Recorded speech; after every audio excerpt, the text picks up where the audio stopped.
Sa mga ka-tech vloggers, mga subscribers, bago at saka luma, mga supporters, mga dumaan, dumalaw at bumisita sa channel, lahat ng mga viewers, secret viewers at silent viewers, magandang araw.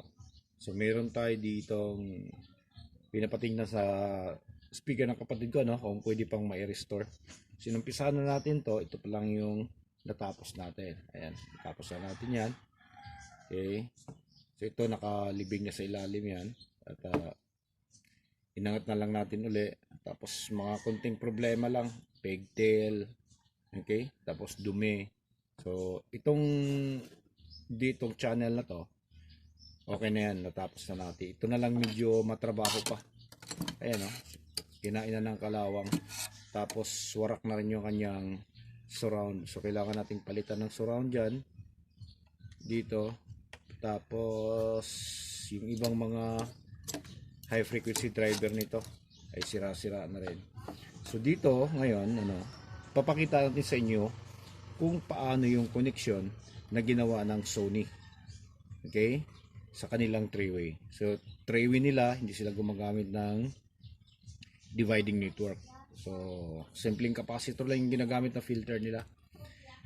At madalas yung mga impedance sa mga amplifier, no, kahit na sa mga yung mga component system ay nasa 4 to 8 ohms, pinakamababa yung 4 ohms. So sa mga ganong klase, yung mga branded ay ang ginagamit nila ay yung speaker na ang impedance ay nasa between 4 tsaka 8, 6 ohms. Madalas ganyan yan. So ito, katulad nito, ang impedance nitong woofer na to ay 6 ohms. Pagkatapos, ito three-way So ito yung, dito sa high frequency ranges, ito yung may pinakamababang frequency. Tapos ito naman yung dalawa, yung nasa gitna. Okay? Ang sumunod na medyo mataas ang frequency. At ito naman yung may pinakamataas na frequency. Itong maliit na to. So itong high frequency driver na to, itong tweeter na to, ito yung kanyang filter. Itong kulay blue. So 1.5 microfarad, 100 volts. Tapos itong tatlo naman, ay itong tatlo na to, isa lang yung kanilang filter. Ito lang. 1 microfarad, 100 volts. So paano nila kinabit? Okay, so ito hiwalay. Impedance nito 6 ohms, ito 8 ohms. Itong dalawa na to, ito, pareho yung kanilang impedance 8 ohms. Ito naman 4 ohms. So ito, nakaseries yung silang tatlo. So 8 plus 8, 16 plus 4 is 20. So ang total impedance itong mga tweeter nito, itong tatlo ay nasa 20 ohms. Tapos, ayan, nakaparallel lang sila dito sa speaker terminal. Okay? So ganun yung ginawa ng Sony sa kanilang three-way. Kaya para sa mga non-electronics, mga mahilig sa sound, tingnan nyo ng maigi. Kung mahilig kayo sa Twitter, magkabit-kabit,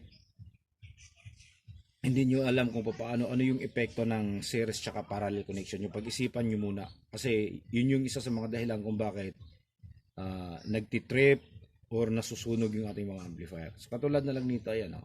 So iniiwasan nito na bumaba yung impedance, no? Dahil nga nakaparallel lang sila dito sa itong main driver nito na woofer. So ito, dahil 8 ohm siya, okay? So diretso lang siya nakaparallel diyan, although may capacitor, pero meron pa ring epekto 'yan. Tapos dito, ito dahil tatlo nga sila, so nakaseries. Umabot siya sa 20 ohms. 8 plus 8, 16 plus 4 is 20. Yan, tingnan nyo ng maigi. Ayan, kitang-kita yung series connection nito. Ayan. So, pwede nyo gayahin yan. So, napakasimple lang. Hindi ko magamit ng dividing network. Ayan. So, hindi kayo maguguluhan kung paano.